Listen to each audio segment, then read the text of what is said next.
Hello, ಎಲ್ರಿಗೂ ನಮಸ್ತೆ. Welcome back to my channel.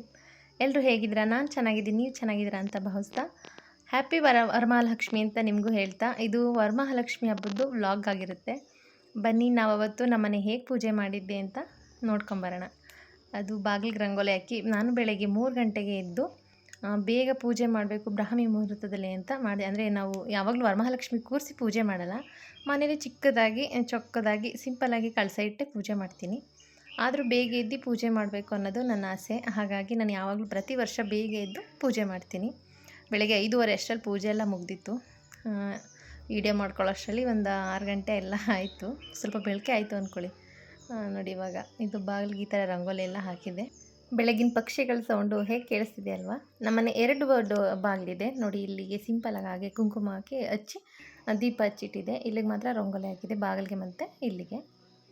ಇದು ಬಾಗಿಲಿಗೆ ಸ್ವಸ್ತಿಕ್ ಹಾಕಿದ್ದೆ ನೋಡಿ. ದೇವ್ರ ಮನೇಲಿ ಈ ಥರ ಪೂಜೆ ಆಗಿತ್ತು ಅವತ್ತಿನ ದಿನ. ಅತಿ ಗ್ರ್ಯಾಂಡ್ ಏನಿಲ್ಲ, ತುಂಬ ಸಿಂಪಲಾಗಿ ಪೂಜೆ ಮಾಡಿರ್ತೀನಿ ಅಷ್ಟೇ. ಯಾವಾಗಲೂ ಪ್ರತಿ ವರ್ಷ ಇದೇ ಥರನೇ ಮಾಡಿರ್ತೀನಿ. ನಾನು ಹಾಗೆ ಯಾರು ಸಿಂಪಲಾಗಿ ಇದೇ ಥರ ಮಾಡ್ತೀರಾ ಪ್ಲೀಸ್ ಕಮೆಂಟ್ ಮಾಡಿ ಹೇಳಿ. ಇಷ್ಟ ಆಗಿತ್ತು ನನ್ನ ವರಮಹಾಲಕ್ಷ್ಮಿ ಹಬ್ಬದ ಪೂಜೆ ವ್ಲಾಗು.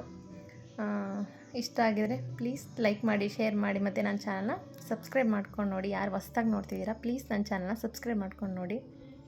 ಪೂಜೆಗೆ ನಾವು ಲಕ್ಷ್ಮಿ ಎಲ್ಲ ಏನು ಕೂರಿಸಿಲ್ಲ, ಯಾವಾಗಲೂ ಕೂರಿಸಿಲ್ಲ. ಹಾಗಾಗಿ ಕಳಶನೇ ಅವತ್ತು ಲಕ್ಷ್ಮಿಯ ಒಂದು ಸ್ವರೂಪ ಅಂತ ಹೇಳಿ ಈ ಸಿಹಿ ಖಾದ್ಯಗಳು ಅಂದರೆ ಸಿಹಿ ತಿಂಡಿಗಳೊಂದು 5 ಥರ ಮಾಡಿಟ್ಟು, ಮುಡ್ಲಕ್ಕಿ ಸಾಮಾನು ಇಟ್ಟು, ಹಾಗೆ ಒಂದು 5 ಥರ ಹಣ್ಣಿಟ್ಟು ಪೂಜೆ ಮಾಡ್ತೀನಿ ಪ್ರತಿ ವರ್ಷ.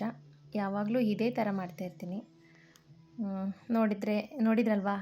ಯಾರಿಗೆಲ್ಲ ಇಷ್ಟ ಆಗಿದೆ ಕಮೆಂಟ್ ಮಾಡಿ ತಿಳಿಸಿ. ಹಾಗೆ ನನ್ನ ಚಾನಲ್ನ ಸಬ್ಸ್ಕ್ರೈಬ್ ಮಾಡ್ಕೊಂಡು ನೋಡಿ.